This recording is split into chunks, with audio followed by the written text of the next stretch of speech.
নমস্কার বন্ধুরা, নতুন রেসিপিতে আপনাদের স্বাগত। আজকে আমি আবার একটা অন্যরকম রেসিপি নিয়ে এসেছি। আজকে আমি করে দেখাবো মটন কষা। মটন কষার জন্য এখানে নিয়ে নিয়েছি আমি 2.5 কেজি মতো মটন আছে।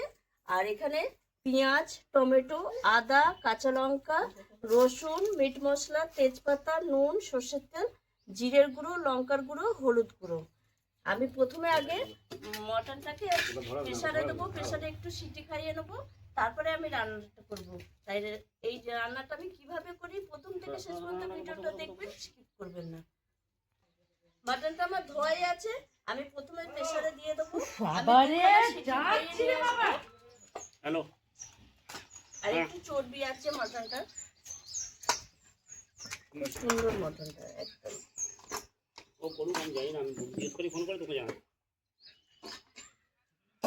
এইবার আমি কি কি লাগবে ওকে জিজ্ঞেস করো তো। পেঁয়াজ দিয়ে দেবো, 700 টাকা। আমার ফটোটা তুলে দে, খানিক গোটা রসুন দিয়ে দেবো, কটা টমেটো দিয়ে দেবো। বিয়ারিং না চেঞ্জ করলে কিন্তু তুমি আবার এক সপ্তাহ পরে আনবে। একটু পাম্পটা চলতে চলতে বন্ধ, পাম্পটা এনেছো কেন? কিছু রোগ তো আছে। লঙ্কার গুঁড়ো, জিরের গুঁড়ো। তা আওয়াজ হালকা হচ্ছে, যখন জল ঢুকবে তখন এই আওয়াজটা দ্বিগুণ হবে। বিয়ারিং গুলো না ফেললে তো আওয়াজ কমবেই না। নুন আর সরষের এখন তেল আমি বলে দিচ্ছি, তুমি যাও। আর জল, এটা দিয়ে আমি একটু সিটি খাইয়ে নেবো, 2খানা সিটি খাওয়াবো।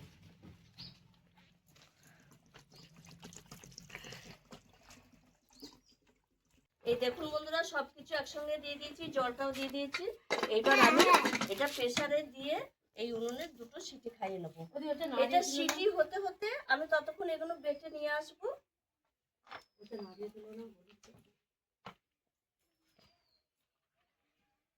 এবার আমি এগুলো বাটাবুটি করে নিয়ে আসবো।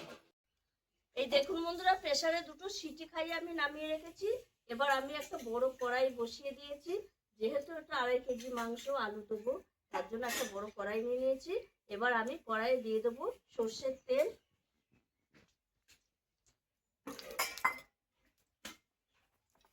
আর একটু দেবো।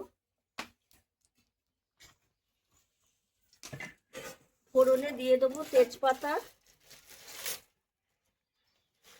আর গোটা জিরে।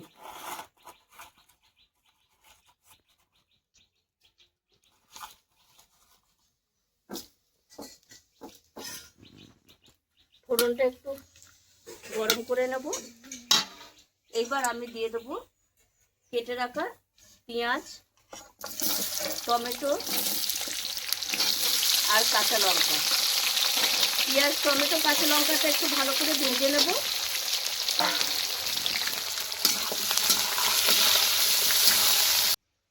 দেখুন বন্ধুরা, পেঁয়াজ, টমেটো একটু ভাজা ভাজা হয়ে গেছে। আর এই যে মশলাটা আমি মিক্সিতে আদা, রসুন, কাঁচা লঙ্কা পেস্ট করে নিয়ে এসেছি, এবার এটা আমি দিয়ে দেবো। আর দিয়ে দেবো এখানে হলুদ গুঁড়ো, জিরে গুঁড়ো। মাংসটা যেহেতু কিছু মশলা দিয়েছি, সেজন্য অল্প অল্পই দেবো। আর লঙ্কার গুঁড়ো। আমি নুনটা পরে দেবো, তাহলে মশলাটা লেগে ধরবে। দিয়ে আমি ভালো করে এই মশলাটা কষিয়ে নেব।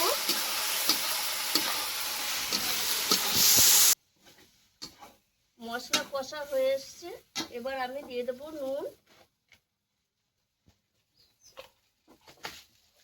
আর যেহেতু মাংসে আলু দেবো, এই মশলার সঙ্গে আলুটা একটু কষিয়ে নেব। কাঁচা আলুই দিলাম।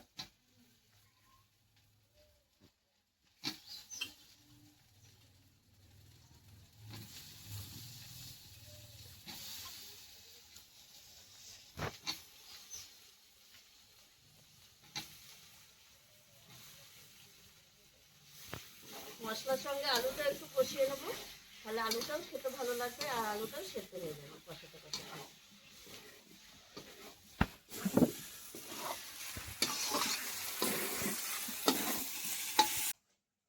এই দেখুন বন্ধুরা, আলুর সঙ্গে মশলা ভালো করে কষা হয়ে গেছে।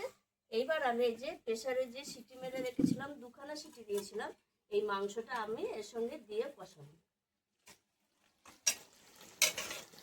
জলটা দেবো না, এখন পরে দেবো, মাংসটা শুধু দেবো।